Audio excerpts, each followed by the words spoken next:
En attendant, c'est à la une. Et les fêtes de fin d'année sous surveillance sanitaire vers la fin de l'épidémie. On en parle ce matin avec Catherine Hill, épidémiologiste et ancienne chef de service biostatistique et d'épidémiologie à l'Institut Gustave Roussy à Villejuif. Merci d'être avec nous. Bonjour Catherine Hill. Bonjour. Bon, les annonces de couvre-feu, de report de ouverture des lieux culturels hier soir, est-ce que c'est une bonne chose d'un point de vue sanitaire ? C'est une petite mesurette qui va essayer de calmer un peu le jeu, qui va être réexcité par les déplacements des gens pendant les vacances, par les fêtes, etc. Donc de toute façon, l'épidémie va recommencer, le virus va recommencer à circuler plus, et la situation sera pire en janvier. Ouais. Donc là, il faut craindre. Ça, c'est pas du tout la bonne mesure. Ouais. C'est pas les bonnes mesures, oui. Pour vous, vous l'avez dit à plusieurs reprises, hein, Catherine Hill, il faudrait des opérations de dépistage massif, c'est ça ? Ciblées peut-être ou pas ? Ciblé, ça n'a pas de sens. Non. Le virus circule partout et ce virus circule vite. La plupart des gens sont contagieux une dizaine de jours. Si on attend qu'ils soient symptomatiques, ce qui arrive autour du 5e jour, qu'on attend ensuite encore 2 ou 3 jours pour les tester, ce qu'on fait actuellement, plus 1 jour pour leur rendre les résultats du test, on découvre qu'ils sont contagieux le 9e jour de leur contagion et ils ont pratiquement fini leur période de contagion et ils ont contaminé autour d'eux et les contacts qu'ils ont eus il y a 7 jours, 5 jours, 3 jours sont déjà eux-mêmes contagieux. Donc en fait, on n'a jamais contrôlé l'épidémie. L'Institut Pasteur nous dit que 10% de la population a déjà rencontré le virus. Ça fait 6 500 000 personnes en France métropolitaine.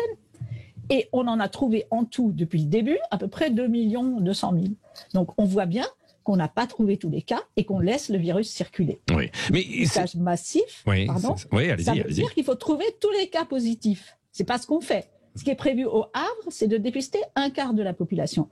Dépister 1/4 de la population, c'est comme si vous aviez des souris dans votre immeuble et vous invitiez le dératiseur à venir travailler à 1 étage sur 4.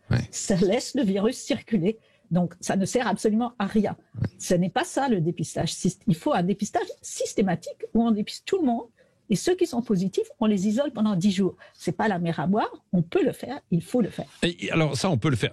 On le ferait comment, selon vous ? Parce que vous étudiez beaucoup la question. On le ferait sur une période déterminée, peut-être une période de 8-10 jours pour... en même temps, massivement dépister toute la population française et puis derrière prendre des mesures. C'est ce qu'il faudrait faire, quoi. Exactement. Et on peut le faire, mais il faut faire des prélèvements salivaires qui demandent 0 personnel, juste un tube en plastique, et qui est beaucoup plus acceptable. S'il vous plaît, population de ce département, pouvez-vous cracher dans ce tube qu'on vous a fourni et l'apporter ou le donner à vos voisins qui vont l'apporter à un endroit où on va s'en occuper. Faire des tests groupés, c'est-à-dire regrouper les prélèvements de 20 personnes et regarder par PCR s'il y a du virus dans le tube. Si le tube est négatif, les 20 personnes sont négatives. On ne sait pas combien il y a de gens positifs aujourd'hui en France, mais c'est probablement 1%.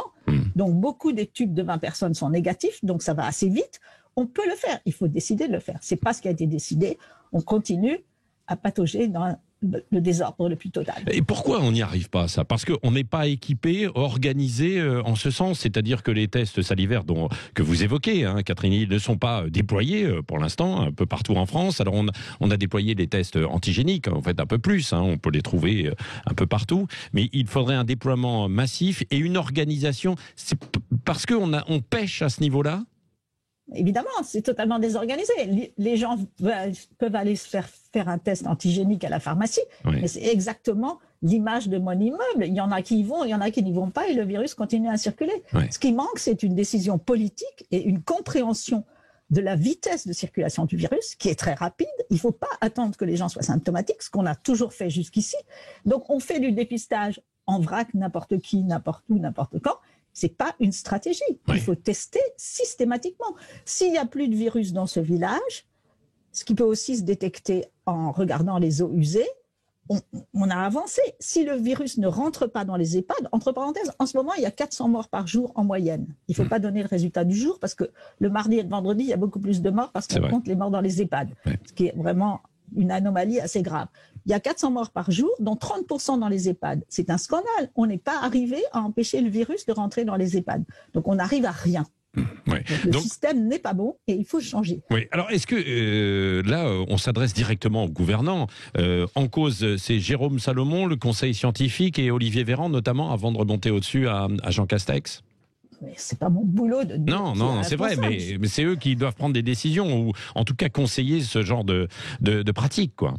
Je constate que tout ce qui est fait n'est pas en face de ce qu'on connaît de la dynamique de ce virus. Ce virus va vite, il ne faut pas attendre que les gens soient symptomatiques. Et quelqu'un qui est positif et asymptomatique, c'est n'importe qui, on ne veut pas savoir qui c'est.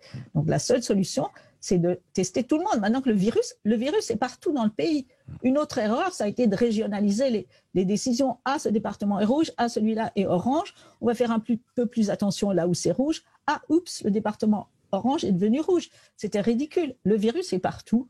Donc, pour le contrôler, comme les pays qui ont contrôlé l'épidémie l'ont fait, il faut tester massivement, systématiquement, rapidement et en isolant les gens positifs. C'est pas difficile et isoler les gens pendant 10 jours, c'est pas la mer à boire non plus. Oui, c'est vrai. Et Catherine Hill, si je vous écoute bien, je vous suis, hein, on va continuer de patauger et on va aller vers une troisième vague très tranquillement au mois de février, quoi. Évidemment. Oui. Donc là, peut-être que il sera temps, parce que le vaccin ne va pas arriver en fait aussi vite, de prendre cette décision de dépistage massif, quoi, avant le printemps. Que de temps perdu. Oui. Que de temps perdu. Oui. Merci beaucoup, Catherine Hill, pour ces explications, comme à chaque fois, toujours très claires, et d'épidémiologiste et ancienne chef de service à l'Institut Gustave Roussy de Villejuif.